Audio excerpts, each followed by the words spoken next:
Elle me harcèle. Un jour j'ai rêvé que c'était ma mère. Je me couchais avec et tout, mais ça allait pas. Je les détestais, putain. Salut les gars, bienvenue sur la chaîne de KMBL. Aujourd'hui on se retrouve pour un mukbang comme vous pouvez le voir, je pense que ça se voit bien. Avec ma soeur Asia comme d'habitude. Salut. Et aujourd'hui on va traiter le sujet de l'enfance. On s'est dit la dernière fois que c'était super intéressant et comme ça on peut vous raconter un petit peu des petits story time. Tout en mangeant de la seafood, de la nourriture, donc fruits de mer, crabes, il y a des crevettes, il y a des moules, Du maïs, des pommes de terre, des œufs. et à côté il y a des petites saucisses au bœuf halal. Donc voilà, tout ça, ça nous a été livré par la Seafood Family FR. Donc je vous mets l'Instagram sur l'écran et en barre d'infos. Donc merci à eux, regardez ils ont même mis des gobelets rouges, des petites serviettes, les serviettes, le ciseau, les petits gants et les pinces pour crabes et tout. C'est incroyable. Voilà, en tout cas c'est c'est un service qui est disponible en Ile-de-France sur Paris. Et donc voilà, nous on s'est fait livrer et ils sont trop sympas en plus. Donc voilà, j'ai hâte de goûter, j'espère que c'est trop bon. Voilà, n'hésitez vraiment pas à commander, ça change des plats qu'on mange à la maison quoi. Du coup sur mon téléphone j'ai regroupé plusieurs questions qui vont nous aider à avoir un fil conducteur par rapport au sujet de l'enfance. Et comme ça, j'en peux plus, j'ai trop envie de manger. Maman elle va te tailler, elle va dire ah si arrête de trembler. Mais je te jure parce qu'en fait la bouffe là, on l'a jamais goûté. Moi j'ai jamais goûté de seafood boil là. Quand on était petits on mangeait du crabe. Oui on mangeait du crabe mais on n'a jamais goûté avec la sauce et tout. Ouais, donc on commence d'abord par manger un petit peu. On mange quoi? Oh, mais regardez-moi ça, oula, c'est énorme frère. Faut casser ici. Ah bah non.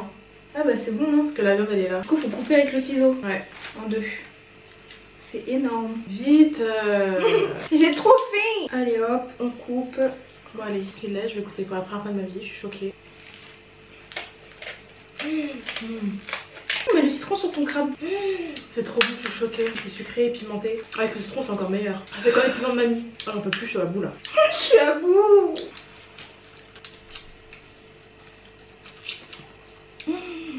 J'avoue que le crabe c'était si bon. Je vais grave croquer dans du maïs, bien dans la sauce là. Aussi c'est tout. Attendez parce qu'il faut qu'on apprécie parce qu'on n'a pas mangé, j'ai pas mangé de la journée. Avant de faire les questions. Bah, c'est bon. Bah oui. Bah dis-le alors. Il n'y a pas à être synchro comme ça. Je te jure. Et voilà. Et voilà. De toute façon on va se tâcher frère. Alors première question du coup pour introduire le sujet. Comment était notre enfance? Comme t'es l'invité sur la chaîne, je te laisse introduire. Quelle excuse pour bouffer. Ouais. Notre enfance elle était dans la globalité, je trouve qu'elle était. Moi je trouve qu'elle était très bien. On a manqué de rien, nos parents ils nous ont bien éduqués. On était hyper sages, on était bien quoi, genre on s'amusait bien. Ouais. On habitait dans une maison, on avait un grand jardin, on était à la campagne. Des petites épicuriennes, tu vois ce que je veux dire. Genre on profitait bien de la vie, grave dans les valeurs familiales et tout. Elles sont trop bonnes les moules. Ouais, j'aime pas les moules de base. Hein. Et justement, ouais, pour compléter, en gros, moi je dirais que notre enfance c'était la meilleure période de ma vie. Enfin, il y a une période de mon enfance où c'était vraiment trop bien. Genre. Tu vois, il y en a qui, en étant ado, ils disent ouais, maintenant je suis plus libre, je peux faire ce que je veux, je suis grand. Et moi je suis encore un bébé, mais je trouve que c'était quand même mieux l'enfance. Moi je sais que dès 14 ans, je voulais retourner à l'âge où j'avais 10 ans. Hein. Alors qu'il y en a, ils disent ouais, je préfère d'avoir 21 ans pour être indépendant. Et ouais, moi j'étais comme ça. Moi j'ai jamais eu cette envie de trop grandir vite. Dans mon mukbang précédent, je vous disais profitez de votre âge et faites les choses de votre âge. Essayez de pas trop grandir trop vite. Bah ça confirme ce que je suis en train de dire là parce que après on regrette. Comment vous comportiez-vous à l'école secondaire? En primaire genre. Primaire, bah moi je sais que j'étais grave calme. On peut penser des fois que je suis une meuf qui veut faire l'intéressante ou quoi, enfin non pas trop. Moi j'étais une élève grave calme, j'étais un peu l'élève fantôme, mais qu'on connaissait parce qu'elle avait une grande soeur etc. et que j'étais mignonne et tout. Mais sinon j'étais vraiment pas perturbatrice, je bavardais jamais. Et dans mon bulletin de ma première année jusqu'au lycée, on m'a dit ouais plus de participation, on l'entend pas, je connais pas le son de ça. Attends mais là tu parles du collège. Regarde la question. École secondaire, mais moi je veux dire l'école tout court parce que c'est chiant. Moi j'étais le genre d'élève, on va dire à l'école, je crois que j'étais comment à l'école? Ah oui mais je suis bête moi, je suis malade. À l'école, on va dire primaire, maternelle, j'étais super réservée et timide. J'étais parmi les gens qui n'étaient pas populaires et riches. J'étais une suiveuse, genre grave réservée, grave dans mon coin, et j'ai pas honte de le dire parce que bah faut arrêter de, comment dire, il faut arrêter de se mentir à soi-même et tout. Dans les écoles et dans les collèges, il y a toujours un groupe de populaires, suiveurs, les gens qui sont un peu dans leur coin, il y a toujours des groupes, donc faut pas, voilà, donc on met les mots sur, voilà. J'étais super sportive, genre on faisait grave de la gym, de toute façon je pense qu'on va revenir sur ça après. Et au collège j'étais une élève un peu plus affirmée, j'avais très confiance en moi parce que c'était hors de question. J'ai pas vécu du harcèlement dans l'école primaire, mais genre je voulais être la leader. Je voulais que tout le monde s'entende bien et tout. Je voulais dire mon opinion. Et de toute façon c'est dans ma nature. Ça a juste pris, c'était juste dans l'enfance. C'est à cause ou grâce, je sais pas, de l'éducation de papa et maman, parce qu'ils étaient quand même assez autoritaires. On faisait même pas de caprices par exemple, pour poursuivre. Quand on était au magasin, vous voyez, il y a toujours des enfants qui ont des caprices, qui pleurent et tout, qui veulent ça, qui demandent. Nous, on n'osait même pas demander un paquet de chewing-gum parce que on disait forcément, on n'a pas besoin, ou alors on attend à la maison ce qu'on va manger. Du coup, ensuite, comment nos parents ils nous décrivaient, comme nous on disait, hein, genre hyper sage tout ça, parce qu'on était bien éduqués, donc forcément. Quels sont les événements heureux dont vous allez toujours vous rappeler? Même vous, à vos commentaires, à chaque fois que je pose une question, vous pouvez faire dans les commentaires une petite liste et tout, raconter vos petites story time. Donc du coup, l'événement dans ton enfance, un souvenir que tu vas jamais oublier. Oh my god, regardez. Genre j'étais au bonheur ultime, c'était quand on partait en vacances avec la famille. On faisait de la gym sur le sable et tout. J'allais dire la gym, mais non, parce qu'à l'époque, nous, on prenait ça dans mon calvaire. Ouais, avec ça c'est bien. Mais moi, quand là j'ai lu la question, ça m'a direct rappelé les après-midi où on mangeait des glaces. Et quand tu sais, il y avait le coucher de soleil, tout on se promenait des heures. Après, je sais pas si on partait forcément. On nous emmenait. Et là, dans ma tête, j'ai vu le royaume de bonbons. Ah oui, le royaume des bonbons. Vrai ça. Royaume des bonbons, c'est une boutique, genre il y avait que des bonbons et c'était rare des boutiques comme ça à l'époque. Et du coup, on allait tout le temps et il y avait là les bonbons, il y avait la dame, elle était trop gentille. C'est vrai, quand on était toute petite, donc on se promenait à la place Travaux et mais tout. oui, c'était trop bien. C'est vrai, c'était pas mal ça. Quand il nous emmenait boire des verres et qu'il y avait un gros ramequin de bonbons et tout, tu sais, nos bonbons préférés là. De là, c'est vrai. En plus, le royaume des bonbons, ça faisait vraiment le royaume des bonbons parce que nous, on était petites. Le magasin, il était géant pour nous. Hein. On n'est pas des gens forcément riches ou quoi. Hein. On allait au McDo presque tous les week-ends et tout le temps, il nous disait, tonton, il nous disait, si tu la connais la phrase, profitez bien les filles parce que quand vous serez grande, ce sera fini, genre on vous emmènera plus. Je sais pas pourquoi, hein, mais bref. En vrai, c'est vrai maintenant. Et en plus, c'est vrai. C'est grave vrai. C'est grave vrai. Donc, ouais, on a à peu près les mêmes souvenirs. De toute façon, c'était les meilleurs trucs. Même moi, quand j'avais discuté sur Insta en DM avec des gens, des potes et tout, et on faisait connaissance, tout ça, et ils disaient c'est quoi ton meilleur souvenir d'enfance, c'est ça que j'ai dit en fait. Genre, c'est tout le temps celui qui me revient. Bah, au moins avec la famille, quoi. Voilà.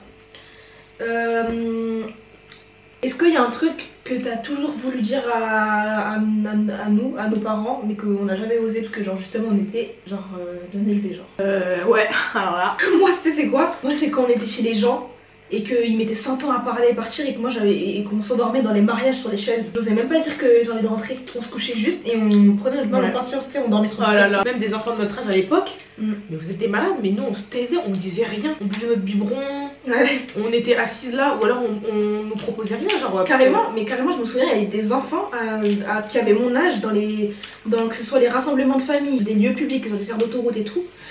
Ils m'énervaient, genre je savais très bien que j'avais sa tranche d'âge mais ils étaient mal élevés, ça me ouais, tellement mal élevés, genre nous on se plaignait pas frère, on finissait genre sur 2 chaises avec 2 manteaux. Mais ça je pense que c'est tout le monde regarde, je sais pas, les mariages rebeux par exemple, je suis sûre il y en a plein comme vous là qui vont dire ouais même moi je me suis endormie sur des chaises et tout. Ouais pour de vrai mais nous c'était quand même fréquent tu vois, parce que papa il était DJ et tout. Même quand il nous disait ouais t'es fatigué et tout, on disait oui mais c'est tout. Après il disait t'es fatigué, on disait oui et il repartait. Après il disait on va y aller alors. On va y aller. Après il repartait. Après on était pas malheureuses mais genre je sais pas, je suis désolée mais il y a pas des enfants qui vont se taire comme ça. Enfin, c'est rare. Il n'y a qu'à voir les enfants qui venaient chez nous, genre ils avaient aucun scrupule. Je les détestais putain. Moi carrément anecdote, je me rappelle, on était chez mon père et des enfants qui s'étaient venus et tout. Au début ils paraissaient calmes et tout, hein, genre enfant modèle et tout.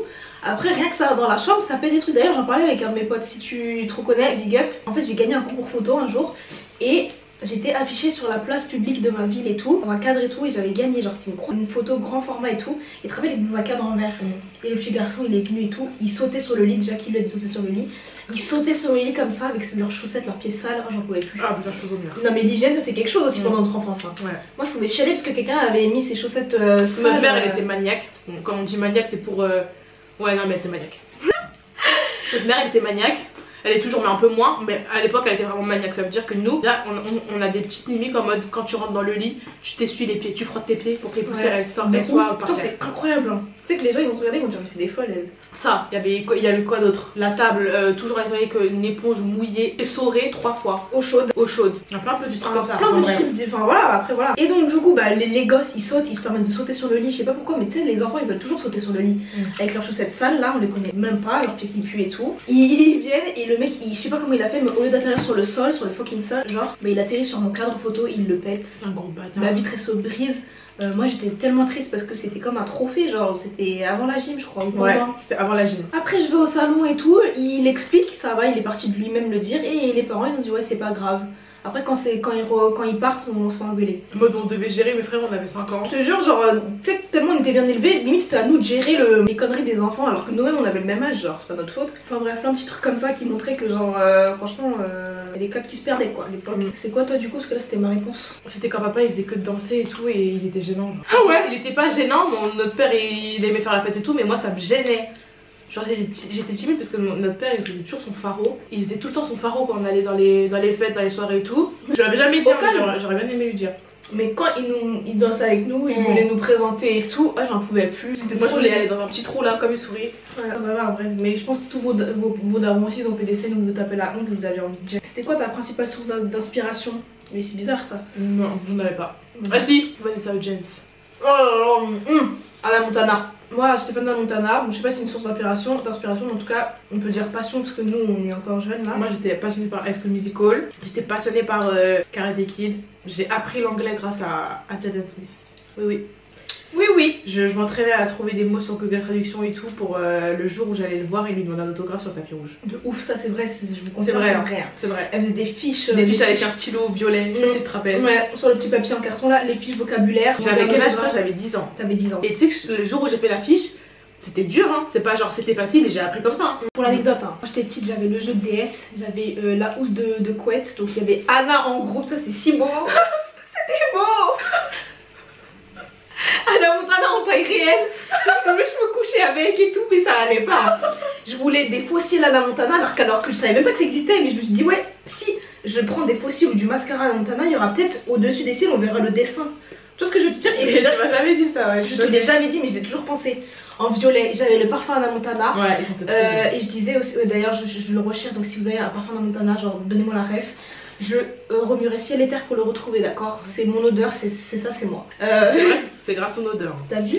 Fruité façon, là c'était trop bien. Moi je me retenais grave de te le prendre. Je sais pourquoi elle prenait pas, juste parce qu'elle était faite de Vanessa Hudgens, High School Musical, et qu'elle préférait tailler Hannah Montana. J'avais un ego. Sûr de les mentionner. Non je rigole, mais genre en gros j'avais une fierté et je voulais pas mettre son parfum parce que c'était Hannah Montana là. Mais moi, ma source d'inspiration c'était Vanessa Hudgens, je l'aimais trop. En plus j'avais appris qu'elle était à moitié longue et tout. Tu te fous de ma gueule, elle est mexicaine, non? Mais pas du tout frère, sa mère elle est asiatique. N'importe quoi, c'est Brenda Song ça. Mais non, je te jure, Vanessa Hudgens elle est longue. C'est pas mongue alors. Je te jure, mais en tout cas la moitié, elle était à moitié asiatique. Et voilà quoi, c'est tout. Toi t'aimais trop la mode toi. Ouais. T'imprimais des trucs Chanel, des dossiers achats qui brillent et tout. T'étais très directement dans le showbiz, fashion, la mode et tout. Tu voulais être mannequin quand t'étais petite. Oh, anecdote sur Hannah Montana. Un jour j'ai rêvé que c'était ma mère. J'ai vraiment rêvé que c'est ma mère et genre en fait. Mais non mais un jour je te l'avais dit, t'avais dit mais toi t'es trop folle. Mais là tu vois comment je te regarde, t'es pas ma belle. Je rêvais que c'était ma mère, Miley Cyrus, Hannah Montana, et en gros je t'explique le rêve. En gros elle avait sa petite frange là comme Hannah Montana, 2 chignons comme le dernier épisode que j'avais dû voir juste avant de me coucher. Et elle me portait sur sa hanche comme ça et on allait sur le plateau de tournage et genre j'étais en mode putain mais c'est toi genre. Mais je sais pas pourquoi je la considérais comme ma mère, je pense que c'était juste le fait qu'elle me porte. Je la dessinais, tu te rappelles, on décalquait. Ah ouais, allez, le matin à l'ancienne. Oh putain. Je me mettais. Non, pourquoi je me raconte. Le matin, on se levait hyper tôt. Bon, à l'époque, les premiers décalcages, parce qu'après, quand on a compris, on a arrêté de faire ça. Mais les premiers décalcages, on prenait quoi? On prenait une feuille, on mettait de l'huile à frire dessus. On mettait de l'huile à frire dessus dans la cuisine. On faisait ça en chap-chap hein, parce que nos parents ils faisaient pas qu'ils nous voient, ils allaient nous niquer. Ouais, donc on prenait de l'huile à frire, on mettait sur une feuille blanche, vous savez, les feuilles on les prenait dans l'imprimante. Ouais. Je suis mort. Et si je rigole et que j'ai écrit ma dent, on s'en bat les parce que je suis en train de manger. Bref, on les prenait dans l'imprimante et tout, on mettait l'huile et ensuite on allait poser la feuille sur l'écran plat du salon. Là l'huile sur l'écran. Là sur l'écran et après. On prenait un stylo Bic, en plus c'est ça le pire, un stylo Bic, vraiment de la merde. Et nous on niquait l'écran ouais. Ouais, un stylo Bic et généralement c'était sur les Total Spice et on mettait différé, genre on mettait pause avec la télécommande. On pouvait faire pause. Tu te rappelles la grosse tête de Clover là? Ouais, la grosse tête de Clover. On avait décalqué. On pouvait faire pause, donc on mettait pause, après on dessinait et tout, mais sauf qu'en fait la pause elle pouvait durer que 20 secondes, c'est-à-dire qu'on devait se dépêcher. Ah mais ça rappelle ou pas? C'était trop bien. C'était trop bien ouais. Après moi j'avais ça parce que moi j'étais pas rapide. Ouais. Mais un matin j'ai fait ça, papa il s'est levé, il m'a vu. Mais j'avais pas mis l'huile, j'avais juste mis pause sur Clover.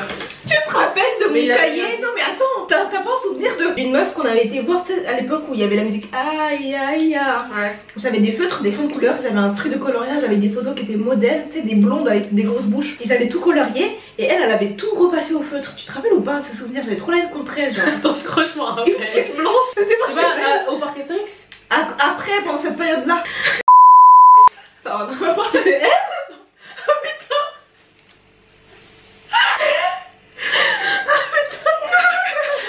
Il y a des petites filles, elles nous ont fait du mal. Hein. Mais quand je vous dis du mal, moi, il y a des petites filles. Moi, je vous dis la vérité. Regardez, je vais vous faire une anecdote. Il y a une petite fille qui est là. Maintenant, c'est plus une petite fille, elle a mon âge. Mais là, il y a une fille qui me harcèle en DM sur Instagram, partout sur mes réseaux sociaux, sur n'importe quel réseau social. Elle me harcèle pour me dire, oh, est-ce que tu te rappelles de moi et tout? On est dans la même école, je sais pas quoi. Sauf qu'à l'époque, ce qu'elle sait pas, c'est qu'elle était méchante avec moi. Raconte l'anecdote. Quand je vous dis qu'elle était méchante, ça veut dire qu'un jour elle était à la maison et moi je l'avais pas. Mais nos parents ils faisaient que de l'inviter, ils pensaient qu'on jouait bien ensemble, mais pas du tout. Ça c'est vraiment, ça veut dire que les parents, genre, ils sont vraiment aveugles, wesh. Un jour on prend notre bain ensemble et tout.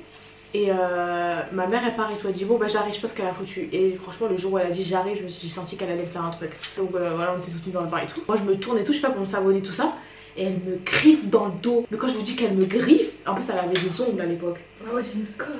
Elle m'a griffé genre limite jusqu'à 100. Pourquoi faire genre?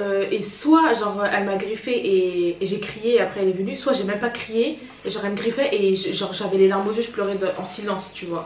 Et quand maman elle est arrivée, quand ma mère elle est arrivée, elle a dit qu'est-ce qui se passe. J'ai même pas osé lui dire bah elle m'a griffé parce que je savais qu'elle allait se faire engueuler. Ou même je sais pas, j'avais trop honte. J'avais peur, elle me faisait peur. Et aujourd'hui elle est dans mes DM pour me dire tu te rappelles de moi? Elle m'envoie des photos de nous deux quand on était petites. Finito pipo frère. Frère, allez Veda, tu es. Pour de vrai, genre les gens en fait ils oublient vraiment ce qu'ils font dans leur enfance. Mais quoi? Mais vous êtes des malades ou quoi? Moi j'ai la chance d'avoir une bonne mémoire et de me souvenir. Tu te rappelles quand je te disais ouais tu te rappelles pas du chat qui s'appelait Ravioli? Ouais c'est vrai. J'ai des souvenirs tellement poussés. Tu vois j'ai des souvenirs de ouf. Donc me dites pas que oui on était amis à l'enfance, c'est faux. Vous étiez des petits cons à l'enfance. Ouais, des petits cons. On s'en souvient de votre tête. On les reconnaîtra entre mille même. On les voit les DM. C'est juste qu'on vous répond pas parce que vous étiez méchants avec nous. La vérité. Bref, ta pire connerie pendant que t'étais petite. Elle avait une boîte de make-up et j'avais volé plein de maquillage. J'étais folle de make-up. T'es ouf, je m'en rappelle plus, wesh. J'avais niqué. J'avais rien fait, mais tu t'en rappelles plus parce que t'avais rien fait. Ah ouais? Que je te l'avais pas dit à l'époque parce que je savais que t'allais me balancer. Parce que Kéla c'est une grosse balance. Mais PTDR. Moi je suis une balance, moi j'étais une grosse balance de merde, genre moi je rapportais tout. Non, moi j'étais pas une balance. Je rapportais tout. J'étais une rapporteuse. Mais elle c'était une balance, ça veut dire que quand je faisais une connerie, elle allait direct voir mes parents pour me balancer. Que moi j'étais une rapporteuse, je rapportais juste parce que j'aimais pas l'injustice et j'aimais pas les adultes qui parlaient et qui se critiquaient entre eux, donc moi j'allais rapporter et je faisais des vraies histoires. Ouais, mais c'est une grosse balance quoi. Moi frère, si je t'ai balance une fois parce qu'en fait j'en avais marre que toi tu rapportes tout et je sais que la seule fois où j'ai balance quand tu m'as raconté la dernière fois, c'était par vengeance, c'était juste pour faire exprès de te faire chier en fait. Parce que moi j'en avais marre, Toi t'aimais trop le chantage, les coups bas, oh là là, faut que je raconte un truc. Je vous raconte un truc, ma soeur elle était trop bizarre, genre quand elle était petite, elle aimait trop me faire du mal. Alors je commence à y arrête de dire non comme ça frère, tu étais une menteuse. T'étais une sadique. T'aimais trop quand j'étais énervée ou quand j'étais au bord des larmes frère. Ah mais arrête, t'es une menteuse. De la merde. Au bord des larmes, voilà tu pousses les bouchons. Frère il y a des gens ils t'aiment trop derrière la caméra, ils vont croire que... Non mais attends frère, je raconte un truc, déjà je raconte un truc qui est soft. Quand j'étais petite, ma soeur elle aimait bien me faire goûter des choses. Donc, du coup ça veut dire qu'un jour, et je sais très bien que tu t'en rappelles plus, tu vas le nier mais c'est la deuxième fois que je le raconte. Un jour, parce que nous on aimait bien les yaourts nature sucrés quand on était petits.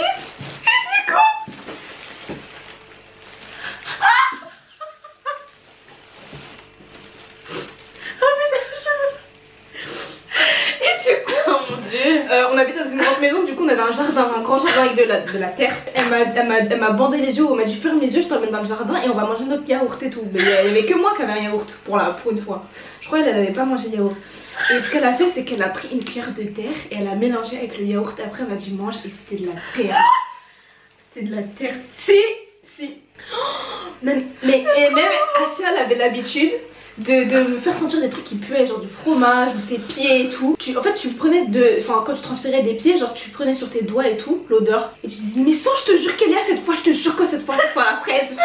Elle disait toujours des noms de fruits rouges, je me suis dit ah ouais ah bon. À chaque fois tu me fais sentir dans sa frère. J'ai trop le mot. Tous les fruits rouges et genre, elle me faisait sentir à chaque fois j'étais trop déçue, je me dis mais c'est vraiment une connasse. À chaque fois je lui faisais confiance. À chaque fois ça marchait, c'était trop drôle. drôle, oh putain. Mais un jour, tu vois, j'avais les dents qui bougeaient. Moi j'avais beaucoup de dents de lait, bah normal, tu vois. Et je lui ai montré, on était à l'arrière de la maison. Parce qu'on avait un jardin qui faisait tout le tour de la maison, c'était une autre maison.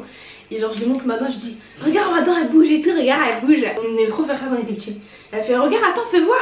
Je vais juste toucher. Et elle a appuyé comme ça, ma dent, elle s'est barrée. Alors, franchement, ça a pissé dessus. Je te jure. Quand t'as fait maman, la dent, elle est tombée. Vraiment, une conne. En plus, je t'ai dit, tu l'arraches pas. Hein. Elle fait oui, t'inquiète, après t'as appuyé et t'as couru. J'ai fait putain, mais ça va.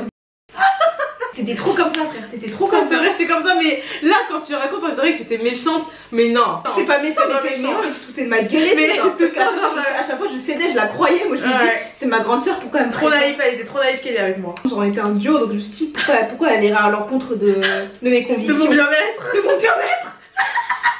À chaque fois que tu racontes ça, ça me fait rire. Et vous savez que je me rappelle même pas hein, de tout ça. Ouais, donc ses pires conneries à elle, c'est voler et balancer. Et moi, ben, j'avais déjà fait une story time là-dessus. Mais en fait, j'ai pas fait de conneries. Moi, j'ai volé un porte-clés, je l'avais déjà raconté dans une vidéo. Et les tagada à cause de toi. Mais c'était à cause de toi. Hein. Ta gueule, ta main, elle s'est mise toute seule dans le paquet. Mais t'as pris une tagada, t'as couru. Moi, j'ai pris une tagada, j'ai couru. Pas ma faute, c'est ta faute. Hein. C'est très bien qu'on se faisait la même chose que l'autre. Ah, mais il y a ça, on a grave pas goûté. Mais on va pas le manger. On va le goûter. En fait, ça se casserait avec ça. J'ai la flemme, Un jour j'ai rasé mes sourcils. Ça c'est la connerie que j'avais fait toute seule. J'avais rasé mes sourcils parce qu'en fait je regardais mes sourcils, je me dis et si je mettais un petit coup de rasoir. Après j'avais plus de sourcils. Sinon ouais les pires bêtises c'est quand j'étais accompagnée des gens, du coup j'ai même plus de souvenirs genre en vrai de rien. Ou alors les conneries qui faisaient qu'on s'engueulait c'est que nous deux on se disputait et genre on se tapait de ouf. Moi je sais que j'aimais bien mettre des high kicks à la terre. Elle un jour elle m'a lancé un dictionnaire dans la gueule cette fois. Genre je courais de dos et je la lance. Par contre Kélia quand elle me tapait vraiment toutes ses forces, elle me faisait trop mal. Quand tu me donnais des coups de pied dans le ventre ou dans les côtes. Ah bon? Ouais. J'arrivais bien. Genre avec son talon, ah putain, c'est que vous savez que j'avais envie de la défoncer mais je me retenais parce que je me disais mais si je la frappe, elle est tellement fragile. Je vous jure, hein, dans ma tête je me disais ça. Mais ferme-la quand tu te rappelles quand on commence à grandir. Tu savais très bien que quand je m'énervais, je m'énervais fort. Toi aussi, t'aimais trop me taper, tu sais, quand on faisait ça là. Tu tapais hyper fort, connasse. J'aurais pu te taper plus fort, ça je te disais. Tellement elle m'énervait, je bouillonnais, mais je me retenais. Je tapais pour lui faire mal, pas pour la tuer, wesh. En parlant de tuer, tu te rappelles un jour, j'ai dit je vais te tuer. Comment elle m'a été fait défoncer. C'est comme si j'avais souhaité la mort à quelqu'un. Papa, tu te rappelles? Je me rappelle. Parce que moi en fait, c'était beaucoup dans les mots en fait que j'avais la haine. C'est beaucoup plus. Ou alors quand c'était ma soeur d'imbécile. Oh, faut voir, hein. C'est comme si j'avais dit une abomination. Ah, en même temps, quand t'es petite et que tu dis à ta soeur. Parce que nous, on disait pas de gros mots à la maison. Et du coup, quand je disais des trucs comme je vais te tuer, ou alors quand je disais à ma soeur que c'était une imbécile, parce que j'aimais beaucoup Caraba en fait, c'était une femme de pouvoir. Et du coup, elle disait imbécile. Ouais. Imbécile! Tu t'es fait berner! Elle disait ça au fétiche et à Kirikou, tout ça. Ouais. Du coup, je me dis, mais c'est grave tard comme insulte, c'est beau quoi. Ouais. Nos inspirations, notre langage et tout, on l'a beaucoup pris dans les dessins animés. Pas des animés bizarres, mais les voix, les doublages en fait de vraies personnes en fait. Ouais. J'ai un oncle qui était fan de coqs, et il avait des coqs, il avait un champ de coqs et tout, parce que mes grands-parents ils avaient un champ, tout ça, ils élevaient des trucs, ils faisaient poser du sucre de canne et tout ça, enfin, des cannes à sucre, pardon, et tout ça. Et un jour dans le salon, parce qu'il y avait un grand salon, il y avait des coqs qui étaient dans une cage. Nous on était tous à table chez ma mamie parce qu'on mangeait toujours tous ensemble. Genre ma mère elle a plein de frères et soeurs, du coup il y a beaucoup d'oncles, on est une grande famille du côté de ma mère. Les coqs ils faisaient du bruit tu vois et c'était désagréable, on mangeait tous et tout. Et moi je me retourne, je me dis la même phrase que Mulan, si je vous retrouve l'extrait je vous le mets tout de suite. De la bouilliderie qui te sourit. Hey, sors de là toi. On t'a pas invité. Et je me rappelle de cette phrase, j'étais tellement choquée par son ton. Voilà, et tout le monde était choqué, tu sais que tout le monde était choqué. Hein. Ouais, mais je l'ai dit comme ça, j'ai dit cette phrase en pensant que tout le monde aurait la rêve tu vois. Moi j'étais tellement dans mes dessins animés, dans le truc, j'ai dit le même ton tu vois. Moi j'ai capté direct la ref, mais je me suis dit putain pourquoi elle a dit ça parce que personne connaît. Et je me suis dit mais pourquoi elle a dit. Et j'étais comme ça. Vous voyez les frissons de gênance là. Parce qu'en fait les gens ils ont pas rigolé parce que déjà ils avaient pas la ref. Mais ils ont rien dit. Mais il y a un de notre oncle que du coup il a dit quoi. Je sais plus, il m'a engueulé en fait. Et moi je sais, j'avais mal au cœur. Ouais, moi aussi j'avais eu trop mal au cœur parce que je me suis dit putain mais c'était une blague, c'était le film Mulan et tout. Surtout que je parlais à un coq en fait, juste on t'a pas invité. Et il avait dit mais pourquoi tu dis ça et tout, t'es méchant toi. Frère. Même si c'était pas une ref, imaginons, tu vois. Ouais. Ben c'est pas gentil, c'est pas méchant de dire ça. Voilà. Sinon, les conneries, vraiment, je n'ai pas le souvenir. Vous, dites en commentaire votre pire connerie. J'épinglerai la connerie la plus grosse. Ou alors, on en fera peut-être une vidéo pour lire vos pires secrets, etc. Dites-moi en commentaire vos suggestions de vidéos. Quelles sont c'est quoi tes traditions familiales préférées, sachant qu'on a deux origines? Quand on mettait le bracelet. Quand on fait la cérémonie avec un bébé et qu'on doit mettre le bracelet et tout. Même si c'est un peu gênant. Mais moi j'aimais pas. Enfin, c'est pas que j'aime pas, mais genre en mode pour les mondes, vous savez. J'étais hyper gênée parce qu'en fait, quand j'étais petite, moi je parlais pas beaucoup donc je devais faire des souhaits à haute voix. Et ça c'était gênant. C'est gênant, mais c'est beau. Ouais, C'est une belle culture, tu vois. C'était quoi le plus beau voyage dans ton enfance? La classe des neiges. Je savais, moi j'ai pas pu faire ça parce que on déménageait et tout, et à chaque fois qu'on déménageait, toujours je loupais. Avec le déménagement, j'ai loupé la classe verte, donc la classe où tu fais canoë, canoë, course d'orientation, vélo, escalade. Oh putain, escalade. Tu partais en fait dans un endroit où tu pouvais faire des activités dans la nature. Moi j'ai loupé ça, et j'ai aussi loupé la classe de neige, donc quand on partait une semaine au ski, chalet, tout ça. Après au collège, lycée, bah, j'en ai fait. Ah bah mon préféré moi, en tout cas, c'est New York. Pour quel enfant vous craquez à l'école? Moi j'étais amoureuse d'un mec qui s'appelait Léo. Et Léo il était blond, il avait la coupe Justin Bieber. PZK je dirais, parce que moi dans la même école que ma soeur, dans moyenne section, grande section, c'est CE1, CE2, 5 ans, j'étais amoureuse pendant 5 ans d'un petit garçon qui s'appelait Paul. Oh my god. Un petit brun aux yeux bleus. Et c'est l'annonce du jour, au cas où c'est pas au courant. Quand Paul il me parlait plus trop, parce que des fois il faisait sa vie, parce qu'après il a sauté une classe. Mais du coup après j'étais amoureuse de Kylian. Et c'était un petit curly blond aux yeux verts. Je me rappelle de Kylian hein. Il était trop mignon, il avait grave un style vintage avec ses chemises à carreaux. Je me rappelle de Kylian, frère, il était trop beau. Ouais, là, et Kylian il avait un grand frère et puis elle l'aimait bien une fois sur deux. Ouais, une fois sur deux. C'était Léo et Maxence, et moi c'était beaucoup Paul, mais après un petit moment ça avec des Kylian aussi. Vous voyez la bagarre entre les fruits de mer et nous, ils ont gagné. J'espère que la vidéo elle vous aura plu. Nous on va aller tout débarrasser, se laver les mains et nettoyer toute la sauce qu'on a fait tomber, parce qu'on a vraiment une porcherie. Ça c'était le mot de la fin de bonsoir. En espérant que la vidéo elle vous a intéressé. Nous c'était grave drôle, on a grave kiffé la tournée. Toujours chill avec Ben, j'adore. J'espère qu'on va en refaire un bientôt. Racontez-nous vos meilleures anecdotes et répondez aussi aux questions comme nous on a pu le faire. Ce serait grave marrant genre de voir vos expériences. Ou sinon dites-moi si vous voulez que j'en fasse une vidéo pour vous parler de vos expériences, vos pires secrets ou alors vos anecdotes d'enfance. Ce serait plutôt pas mal. Voilà, sur ce je vous fais de gros bisous. Prenez soin de vous la mif. Bye. Salut.